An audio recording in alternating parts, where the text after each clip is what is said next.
And now, the foundation of Rome, myths and legends. So, there are so many legends about the origin of Rome that is not mentioned in any historical document. So, the foundation. Everything before the 6th century BCE, and the foundation happened, as we said, at the mid of the 8th, is clouded. It's clouded in legends and many traditions. But the two most important myths surrounding the foundation of Rome are two. The story of Romulus and Remus, the two brothers, Romulus then killing his brother Remus and becoming the first king of Rome. And then the legend about the Trojan hero Aeneas.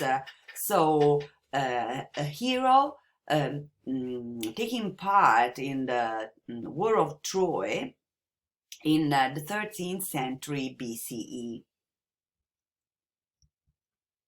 So, according to the legend of Romulus and Remus, Rome was founded in 753 by Romulus, becoming its first king. So marking the boundaries of the city. Then he was succeeded by other 6 kings. So totally, the kingdom in Rome had 7 kings. So the story is that Romulus had a twin brother, Remo or Remus, and they were abandoned in a basket on the Tiber. Then, when the basket shored, they were rescued by a she-wolf, who cared for them until a herdsman found and raised them. So, the formal founding of the city of Rome, the traditional date is 753 BCE, according to this legend. But then to this story was given a literary setting by the Roman historian Livy in his monumental History of Rome during the time of the first emperor of Rome, Augustus, 1st century BC, 1st century AD. For the Romans, history was literature. So important was the style, not the adherence to facts, many times. And so Livy, in the first book of his monumental history, told again the legend of Romulus and Remus. Then let's see the second legend, the founding of Rome by Aeneas. So Aeneas took part in the Trojan War on the Trojan side, and he was a demigod because he was son of a mortal father and of the goddess Venus. Aeneas fought against the Greeks in the Trojan War, so the setting of the war has to be dated around 13th century BCE, the mid of the 13th century BCE, so very far from the foundation of Rome. Then he escaped from the sack of the city by the Greeks, and after many wanderings he landed in Italy and founded a dynasty, the dynasty from which Romulus and Remus eventually came. So Aeneas, according to this legend, was the forefather of the Romans. So this is joining with the legend of Romulus and Remus, but tracing back the origins of Rome to very ancient heroic reality. And this version for this was very much favored by the emperors of Rome because they liked to think of themselves as descending from ancient heroes, and the Romans themselves liked this version very much because so they could see their early history as a one of continual struggled for survival as very similar to which effectively was, but this continuous struggle now reflecting in heroic legend. This story was then written up in verse in a poem by Virgil, one of the most famous and important poets of Latin literature, in the poem called the Aeneid. This became the national epic poem of the Roman Empire and the most famous poem of Roman era. So, the Romans themselves had no doubt about this. The foundation of Rome happened exactly on April 21st, 753. This was their year zero, and they were reckoning back, so their dates all to this one. So they were saying ab urbe condita, AUC, meaning from the foundation of the city. But so let's see if there's something close to this date in the archaeological evidence. Yes, there is.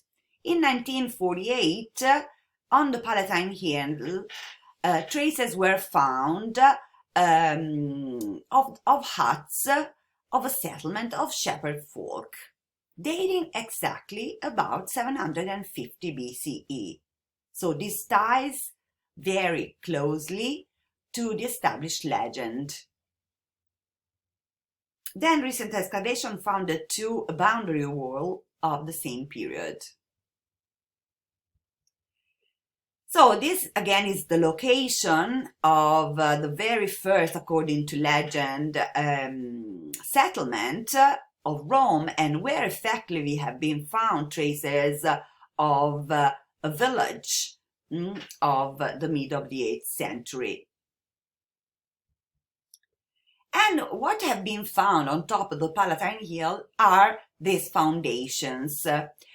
These foundations show the plan of the huts, and we can see that the bases were hollowed out of the tough rock of the hillsides, and we can see holes dug around the perimeter, marking the spots where originally the posts had been sunk, the posts supporting the roof. Then sometimes we can see outside a channel collecting water and draining it away. So for sure we don't have the huts because of the the perishable nature of the material used for the building, but what's surviving are the bottom of the houses. So through their foundation, we can reconstruct the layout and the organization of the village.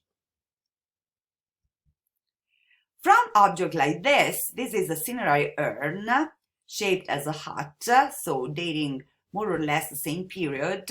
We can see an image of their huts, how they were, their shape, and some details. So Romulus first traced a furrow in the earth to mark the boundaries of the city. The foundation of cities for the ancients was a combination of religious lore and architectural skill too. And the Romans followed, most probably, the ritual books of the Etruscans with precise directions for founding cities and then for consecrating all the altars and temples, and then to make the walls and the gates secure and unviolable. So early Rome was laid out on these lines. According to the historian Plutarchus, Romulus, advised by Etruscans, followed this method. First, he chose a center, where a pit was dug, into which first fruits as an offering were thrown. From this center, a circle was marked all around it. Then the founder of the city, having fed a bronze shear to a plough and having joked to it a bull and a cow, cut a deep furrow round the boundary lines, while those behind turned the clods inwards toward the city and allowed none to lie turned outwards. With this line marked, they had so set the course of the wall. It was called pomerium and was considered sacred. Where they wanted to plant a gate, they left the plowshare over the ground, leaving a vacant space. And so this method was for sure going back to the Etruscan way. The augur, so the soothsayer, the priest, after taking auspices, after reading the future, orientated the site by using a special instrument, a surveying instrument called the groma, that you can see in the picture. So, placing the groma in the center, they were obtaining the cardinal points. From these two main axes were marked out, the one going from north to south called the cardo, from this cardinal, and the decumanus, the axis going from east to west. So these two first lines intersecting at right angles then form the frame on which a regular grid system of lesser streets could be constructed. Then interesting is about the name, the first name of the city, that according to some linguists, the name Roma, Rome, was originally Umbrian and not Etruscan nor Latin, so, and was Ruma. Then literally this meant town of flowing waters because of the etymology. Rumon meant river, flowing water. So this also helps to understand the fact that Rome was near a river, and especially near the Tiber. And in fact, probably the ancient name for the Tiber was Rumon, according to the historian Servius. Servius was commenting the Aeneid of Virgil, and he is saying exactly this, that the Tiber once was called Rumon. So if we assume that Romulus had been the first king of Rome, we have then other 6 kings, and the legend is reporting, partly legends and partly historians, are giving us 6 other names. The last 3 kings are the Etruscan kings: Tarquin the Elder, Servius Tullius, and Tarquin the Proud. But the first 4, Numa, Tullius, and Ancus, beside Romulus as first, have been considered by a great historian and linguist as a pure myth. In which sense? So, for sure we can be sure of the real name, of the real dates, but for him, beside this, they are simply, the first 4 kings, the expression of a division that was common to all the systems of the Indo-European peoples. So, the Indo-European peoples were a flower of people coming from the Caucasian that spread all around Europe and Asia more or less around 1000 BCE. So the first two kings, Romulus and Numa, were expressing the doubling of political and religious sovereignty. The third king, the warrior power. The fourth, the economic prosperity and social concerns. So they were simply the expression of a tripartite organization of the society and of the three bodies which represent and secure three basic societal functions of these ancient peoples. So the religious sovereignty, that's very close to the political one, the military power, and the productive force. But as in many other Italian cities, kings certainly once ruled in Rome. So we had kings in Rome. First, the word rex, meaning king, appeared in text in the 6th century BCE.